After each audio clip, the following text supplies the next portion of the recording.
ദേശീയപാതയിൽ ബൈക്ക് യാത്രികനായ യുവാവിനെ ഇടിച്ചിട്ട് നിർത്താതെ പോയ വാഹനം കണ്ടെത്തിയില്ല. പീരുമേട് മുറിഞ്ഞപുഴ സ്വദേശിയായ പുന്നയ്ക്കൽ നാരായണന്റെ മകൻ വിഷ്ണുവാണ് മരിച്ചത്. 20 വയസ്സായിരുന്നു. കഴിഞ്ഞ ഞായറാഴ്ച രാത്രി 10:30-യോടെയാണ് അപകടം. മുറിഞ്ഞപുഴയിൽ നിന്ന് കുട്ടിക്കാനം ഭാഗത്തേക്ക് പോവുകയായിരുന്ന വിഷ്ണു സഞ്ചരിച്ച ബൈക്കിനെ മറ്റൊരു വാഹനത്തെ മറികടന്ന് ഇറക്കം ഇറങ്ങി വന്ന പിക്കപ്പ് വാനാണ് ഇടിച്ചിട്ടതെന്ന് കരുതുന്നു. അമിത വേഗതയിലായതിനാൽ അപകടം വരുത്തിയ വാഹനം ഏതെന്ന് കൃത്യമായി തിരിച്ചറിയാൻ കഴിഞ്ഞില്ല.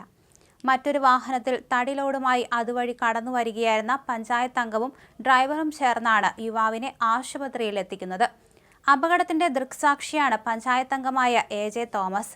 വാഹനത്തിന്റെ പിൻവശം ചാക്കുപയോഗിച്ച് മൂടിയിരുന്നതായി അദ്ദേഹം പറഞ്ഞു. വിഷ്ണുവിന്റെ ജ്യേഷ്ഠനായ മനു 1 വർഷം മുമ്പ് ഓഗസ്റ്റ് 3-ന് വണ്ടിപ്പെരിയാറിൽ നടന്ന അപകടത്തിലാണ് മരണപ്പെടുന്നത്. മൂത്ത മകൻ നഷ്ടമായതിന്റെ ദുഃഖത്തിൽ കഴിയുമ്പോഴാണ് ഇളയ മകനെയും വേർപാട് കവർന്നെടുക്കുന്നത്. ഒരു കുടുംബത്തിന്റെ ആശ്രയമാകേണ്ടിയിരുന്ന യുവാക്കളെ മരണം തട്ടിയെടുക്കുകയായിരുന്നു. 2 ആൺമക്കൾ കൂടാതെ ഒരു മകൾ കൂടിയുണ്ട്. മകളുടെ വിവാഹം കഴിഞ്ഞു.